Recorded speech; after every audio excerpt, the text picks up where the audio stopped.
कुंडलिनी जागरण के आध्यात्मिक साधक साधिकाओं प्यार भरा नमस्कार। कुंडलिनी जागरण में शरीर में होने वाली ऑटोमेटिक क्रियाओं के क्या है रहस्य, कई साधकों ने प्रश्न किए हैं। कई साधक जानना चाहते हैं कि हम इतने वर्ष से ध्यान कर रहे हैं, हमारे जीवन के अंदर जो परिवर्तन दिखाई देते हैं उनसे हम क्या समझे, क्या है इस ब्रह्मांड की ऊर्जा शक्ति का रहस्य। कुंडलिनी जागरण एक गूढ़ योग प्रक्रिया है जिसमें प्राण ऊर्जा, वाइटल एनर्जी को मेरुदंड स्पाइनल के आधार से सहस्र चक्र तक सिर के शीर्ष तक जागृत और प्रेषित किया जाता है। इस प्रक्रिया के दौरान शरीर में जो ऑटोमेटिक क्रियाएं होती है उनके पीछे कुछ विशेष कारण, कुछ रहस्य रहते हैं। मैं रेकी ग्रैंड मास्टर विकास बिहानिया पिछले 30 वर्षों से इसी क्षेत्र में कार्यरत हूँ। आपकी शंकाओं का समाधान, निवारण हर तरह से मैं अपनी वीडियो के माध्यम से देने का प्रयास करता हूँ।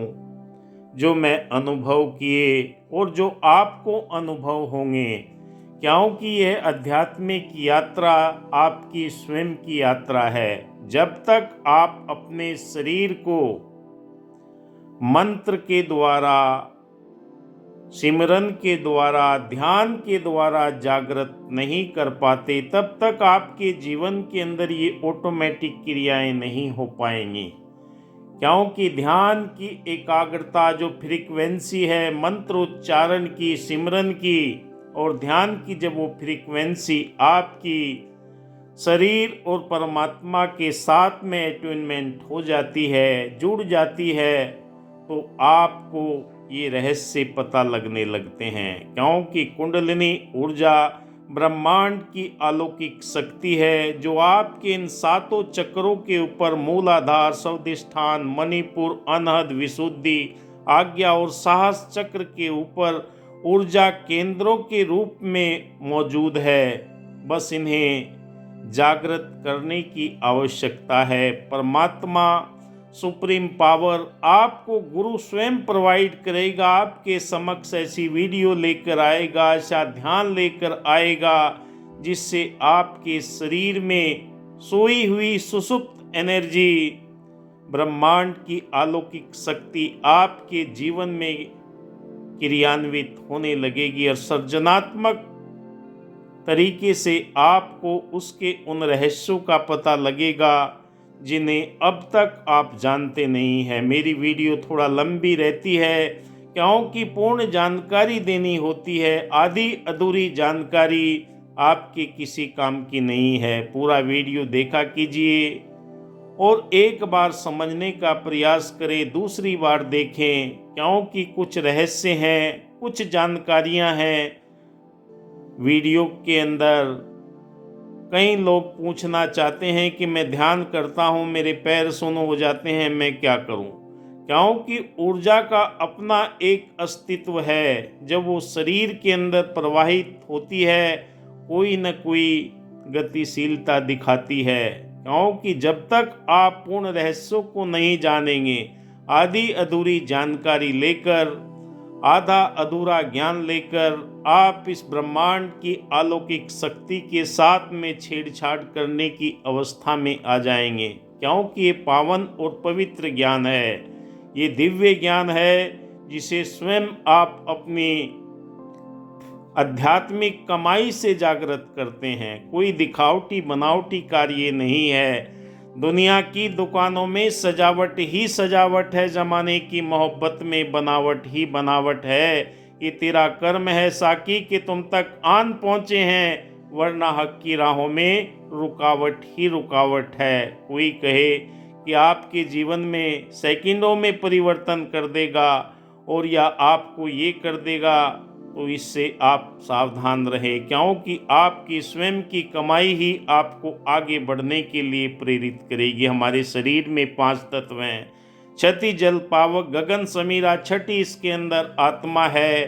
5 ज्ञानेंद्रियां हैं, 5 कर्मेंद्रियां हैं। जब उन सब का तालमेल बन जाता है तब हमारे शरीर के अंदर ये ऊर्जा मूलाधार चक्र से, जहाँ पर ईड़ा, पिंगला, सुषुम्ना 3 नाड़ियाँ मौजूद रहती है, वहाँ से ये ऊर्जा ऊपर उठना प्रारंभ कर देती है। और क्या क्या आपके जीवन के अंदर घटनाएं होंगी, उन पर मैं विस्तार से आपको जानकारी देना चाहूँगा।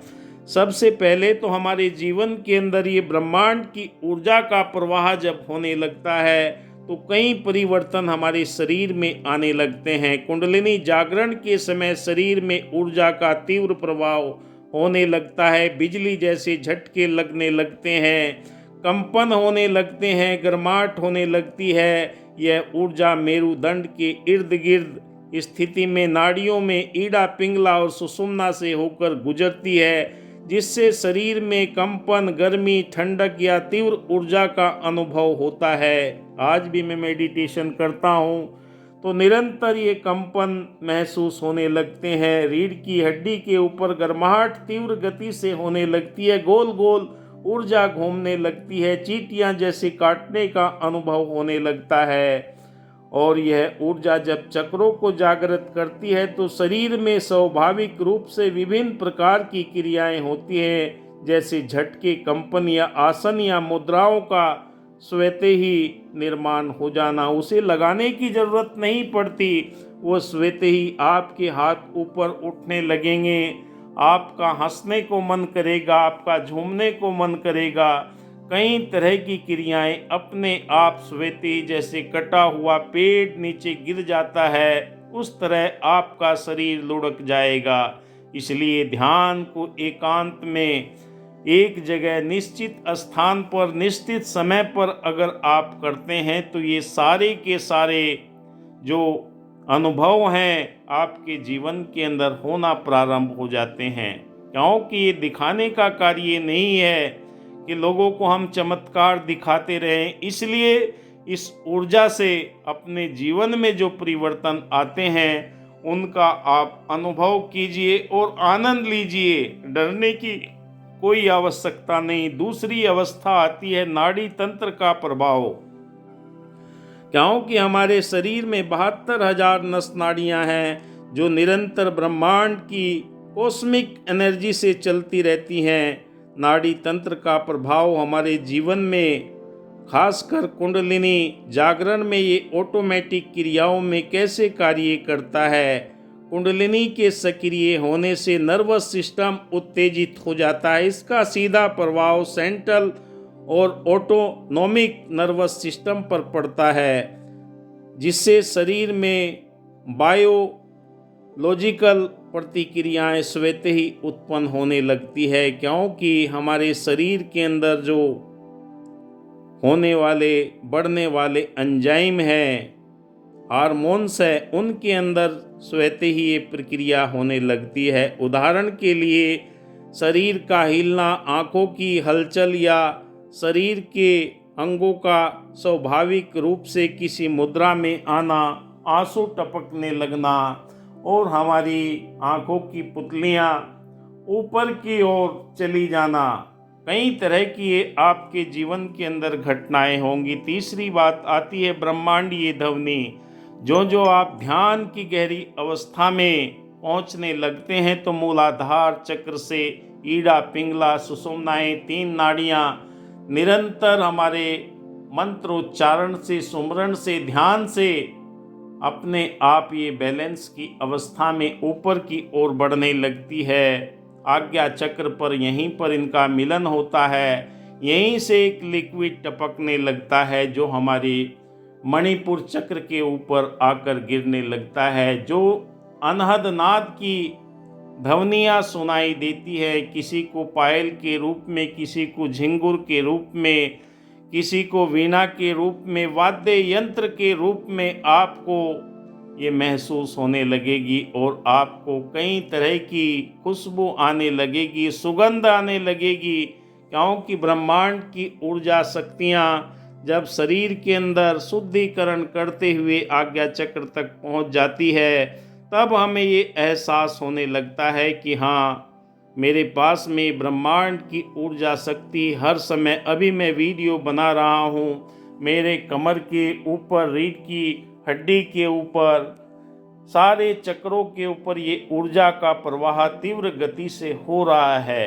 मुझे महसूस हो रहा है ठंडक के रूप में, गर्माहट के रूप में ये, क्योंकि जब भी मैं परमात्मा की बात करता हूँ, ईश्वर की बात करता हूँ, रोम रोम में छुपे हुए इस ब्रह्मांड के गुणों के बखान से शरीर के अंदर एक्टिविटी होने लगती है और स्वतः ही मेरा ध्यान भी इस सुप्रीम सत्ता के साथ में एकाग्र हो जाता है। चौथी अवस्था आती है मनोवैज्ञानिक और भावनात्मक शुद्धिकरण, क्योंकि जब तक हमारे शरीर के अंदर नकारात्मक विचार भरे पड़े हैं तब तक हम कुछ भी अनुभव नहीं कर सकते।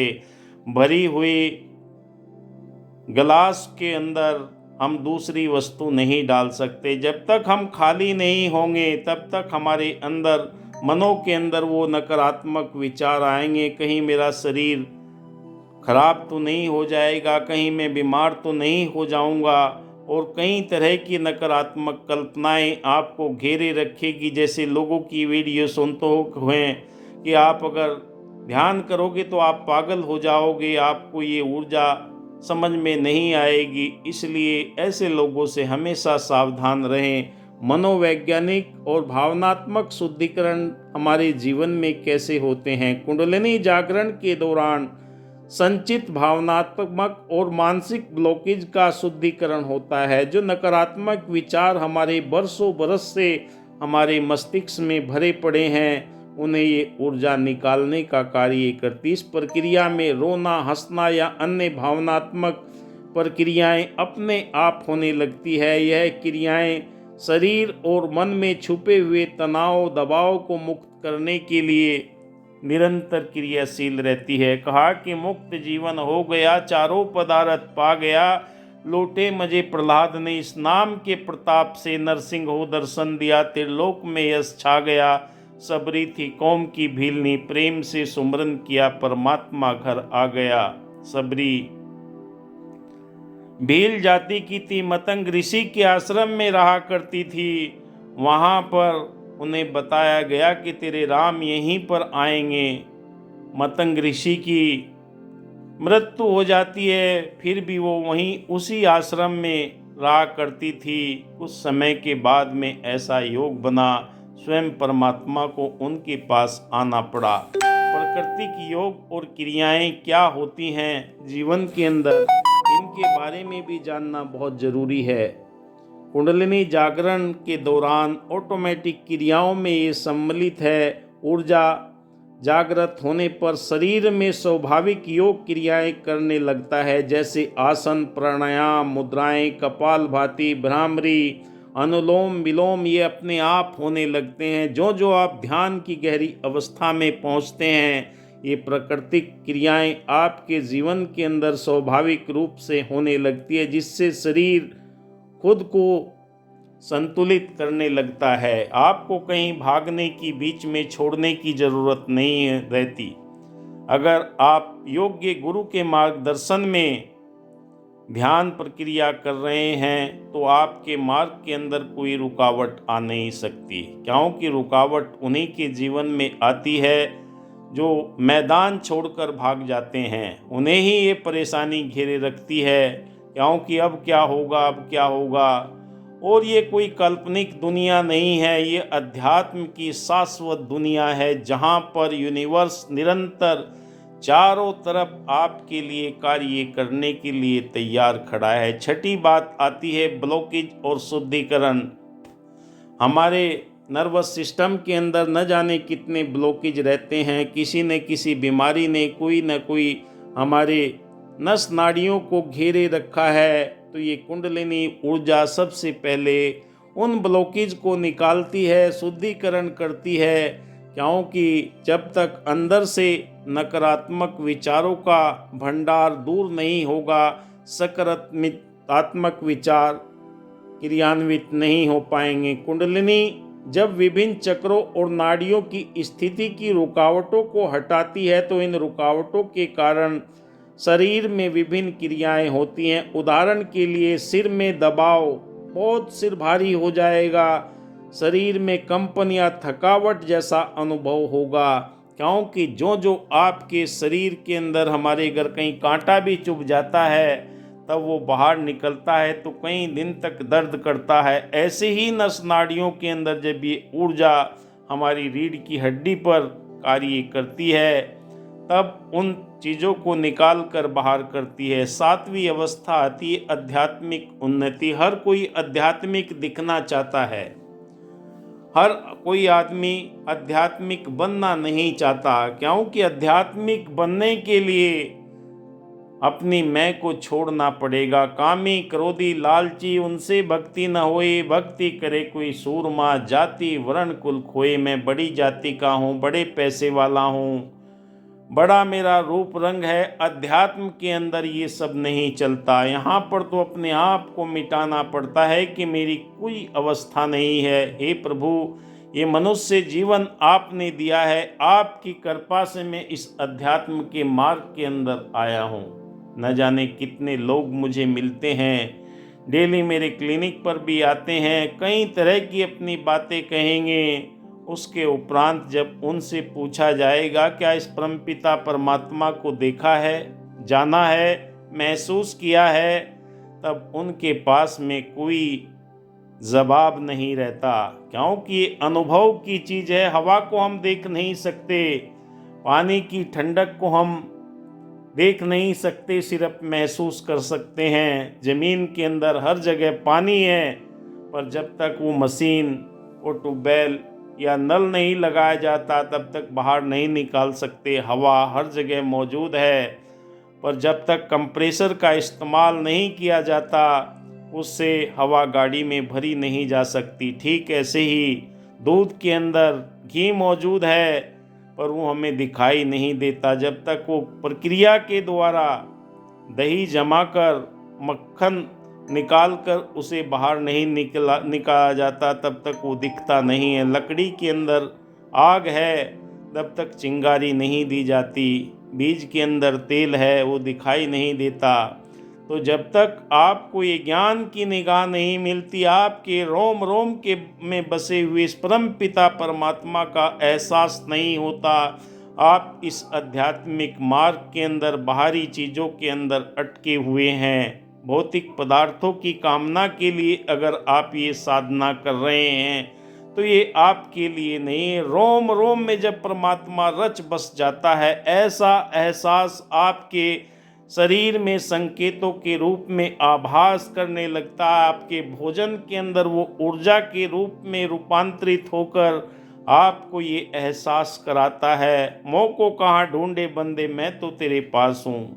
तब आप ऑटोमेटिक क्रियाओं का रहस्य समझ पाएंगे, क्योंकि ये संकेत देता है। जैसे सूरज की रोशनी हमें गर्माहट देती है तो संकेत देती है शरीर के अंदर। गर्मी में हम बाहर नहीं बैठ सकते, सर्दी में हमें वही धूप अच्छी लगती है। ऐसे ही प्रकृति में होने वाली हर तब्दीलियां हमारे मस्तिष्क के अंदर वो संकेत पहले ही दे देती है, क्योंकि कई साधक साधिकाएं मेरे साथ में जुड़े हुए हैं।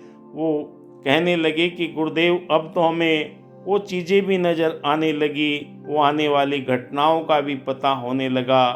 तो ये आपके साथ भी हो सकता है, आप भी ये सब कुछ अनुभव कर सकते हैं। बस इसके लिए निरंतरता निरंतरता निरंतरता, कोई शॉर्टकट नहीं है, क्योंकि प्रभु के नाम की कमाई अगर आपने कर ली तो रोम रोम में बसे हुए निराकार परब्रह्म परमात्मा की सत्ता को आप हर जगह दे सकते हैं। कोई जर्रा खाली नहीं है, हर जगह घट घट मेरा साइयाँ, सोनी सेज न कोई। वाह घट को बलिहारी जिस घट से प्रकट होए, जिससे आपको ज्ञान मिल जाए, आपकी चेतना जागृत हो जाए, वही आपको गुरु के योग्य समझना चाहिए। वरना दिखाने के लिए, भटकाने के लिए बहुत लोग मिलेंगे, मनोरंजन करने के लिए बहुत मिलेंगे, पर मन का मंथन करने के लिए बिरले ही मिलते हैं। आपको दुनियावी दिखावटी बनावटी चीज़ों के लिए बहुत मिलेंगे, पर आपको सही मार्ग का चुनाव करने के लिए प्रेरणा देने वाले बहुत कम मिलेंगे। आपको डरावनी चीज़ों में भटकाने वाले बहुत मिलेंगे, पर आपने अपने इस मार्ग को अगर चयन किया है, मेरे वीडियो 15 साल से लगाकर 75 प्लस के लोग देखते हैं, उन सब को मैं धन्यवाद देता हूँ जो निरंतर मेरे साथ में वीडियो के माध्यम से जुड़े रहते हैं। उन्हें शुभकामनाएं देता हूँ, क्योंकि मेरे पास में जो अनुभव है वो मैं आप सबके साथ में साझा करने का प्रयास करता हूँ। क्योंकि परम पिता परमात्मा ने भौतिक पदार्थ, सांसारिक वस्तुएं सब भरपूर दी हुई हैं, कोई कमी नहीं है। कहा है कि मुकद्दर में कमी निकली, उठाया जनाजा तो कफन में कमी निकली, उठाई लकड़ी तो लकड़ी घुनी निकली, खोदी कब्र तो जमी पत्थर की निकली, पहुँचे खुदा के पास तो इबादत की कमी निकली। मेरे सुमरन के अंदर, मेरे ध्यान के अंदर, मेरे मंथन करने, चिंतन करने में कमी है। जब वो परिपूर्ण हो जाती है तो रोम रोम के अंदर, कण कण के अंदर बसे हुए इस परम पिता परमात्मा का एहसास मेरा ये शरीर देने लगता है। इन रहस्यों को मेरे सामने प्रकट करने लगता है। जिस चीज़ की कामना इस शरीर को होती है, उस चीज़ के रहस्य का ये पर्दा निकाल कर आँखों के सामने प्रकट देता है। मोह को कहाँ ढूंढे बंदे, मैं तो तेरे पास हूँ। हे साधकों, सभी को मैं यही कहता हूँ, आप निरंतरता इस प्रभु के साथ में जोड़ लेंगे तो आपके जीवन में बदलाव संभव है। आप देख रहे हैं मेरा YouTube चैनल विकास बिहानिया। अच्छा लगे तो लाइक कीजिए, शेयर कीजिए, दोस्तों में बांटिए। धन्यवाद। जय हिंद।